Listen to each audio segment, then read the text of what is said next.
SIR సంబంధించినటువంటి ఒక కార్యక్రమము ఈ రోజు నుంచి మొదలైంది. ఇది 1 మంత్ ఉంటుంది.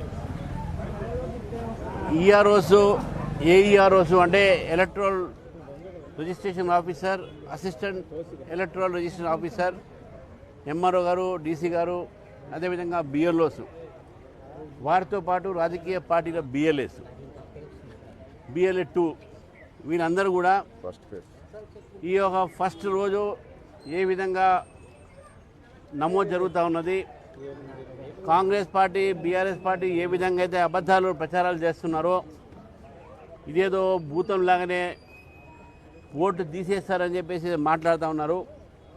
వీటన్నిటి కూడా నమ్మకండి ఎవరు కూడా. ఈరోజు అధికారులు కూడా రాష్ట్ర ప్రభుత్వం అధికారులే ఉన్నారు. వాళ్ళకు సంబంధించినటువంటి వాళ్ళకు కిట్ ఇచ్చారు.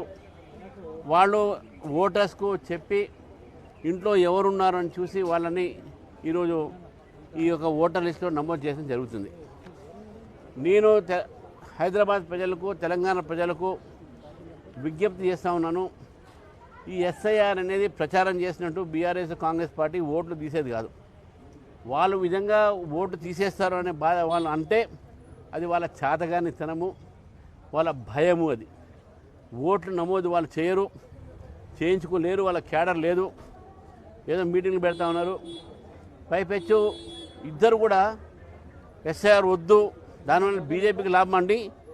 ఈరోజు ముఖ్యమంత్రి గారు వాళ్ళ నాయకులకు హెచ్చరించారు, ఎస్ఐఆర్లో పాల్గొనకపోతే మీ మీద చర్య ఉంటుందని చెప్పారు. మళ్ళీ ఎందుకు ఇస్తున్నాడు అట్లా? అంటే ఎస్ఐఆర్ వాళ్ళు పెట్టిన ఎస్ఐఆర్ వాళ్ళ ప్రభుత్వంలో 10 సార్లు జరిగినాయి కాంగ్రెస్ ప్రభుత్వం గతంలో.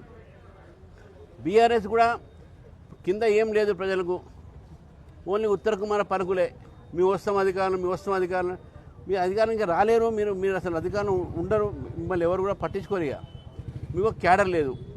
బీజేపీ క్యాడర్ని చూసి మీరు భయపడి బీజేపీ అందుకే గెలుస్తుంది అంటున్నారు. బీజేపీ ఒకవేళ గెలుస్తే ఉన్నదంటే ప్రజల బలం వల్ల గెలుస్తున్నాం. మేము బెంగాల్లో ప్రజల బలం వల్ల గెలిచినాం. ఈ ఎస్ఐఆర్ గెలవలే. ఎస్ఐఆర్తో కాంగ్రెస్ పార్టీ అక్కడ యూడిఎఫ్ మన కేరళలో గెలిచింది కదా.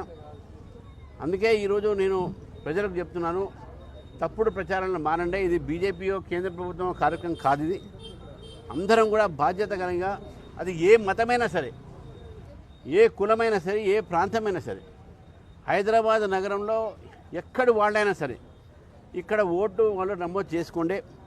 ముఖ్యమంత్రి గారు బెదిరించినట్టు మీ ఓటు ఇక్కడ చేయకపోతే అని భయపెట్టడం అనమాట. ఇక్కడ ఇతర రాష్ట్రాల నుంచి వచ్చినట్టు ఓటర్లకు భయపెట్టడం, ఇక్కడ మీరు ఓటు నమోదు చేసుకుంటే మీ ఆస్తులు పోతాయి, మీకు అవి పోతాయి, ఇవి పోతాయి. అవేం లేదు. ఎక్కడైనా భారతీయ పౌరుడు ఎక్కడ ఉంటున్నాడో అక్కడ ఓటు రిజర్వ్ చేసి ఒక్కడే రిజిస్టర్ చేసుకోవాలి. కాకపోతే ఒక చోట రిజిస్ట్రేషన్ చేసిన తర్వాత రెండో చోట చేస్తే అదే ఒక అఫెన్స్, అది ఒక నేరము. దానికి శిక్ష అర్హతలు 1 ఏడాది పాటు శిక్ష పడుతుంది. కాబట్టి ఎవరు ఓటు వాళ్ళ ఎక్కడ ఉన్నారో అక్కడ చేసుకోవాలి. అది ఏ రాష్ట్రమైనా సరే, అది ఆంధ్ర అయితే ఏంది, రాజస్థాన్ అయితే ఏంది, బీహార్ అయితే ఏంది, అందరం కూడా హైదరాబాద్లో భారతీయులం ఇక్కడ ఉంటున్నాం. కాబట్టి అందరి ఓట్లు ఇక్కడ నమోదు చేసుకునేటటువంటి ఒక రీతిలో ఈరోజు ఈఆర్ఓ అందరూ కూడా తిరుగుతూ ఉన్నారు. నేను ఈరోజు ఈఆర్ఓస్కి, బిఎల్ఓస్కి కూడా నేను మెచ్చుకుంటున్నాను. ఎందుకంటే పొద్దున్న నుంచి సాయంకాలం తిరిగి రోజుకు 50 ఓట్లు నమోదు చేసేటటువంటి బాధ్యత వాళ్ళది. నేను ప్రజలను కోరుతా ఉన్నాను, మా బిఎల్ఏస్ని కూడా కోరుతా ఉన్నాను, మనం బిఎల్ఓస్తోని మనం కోఆపరేట్ చేస్తాం, సహకరిస్తాం. భారతదేశ ప్రజాస్వామ్యాన్ని మనం ప్రపంచంలో మనం చాటి చెప్పాల్సిన అవసరం ఉంది. కాబట్టి ఈ యొక్క ప్రజాస్వామ్యంలో ఓట్లు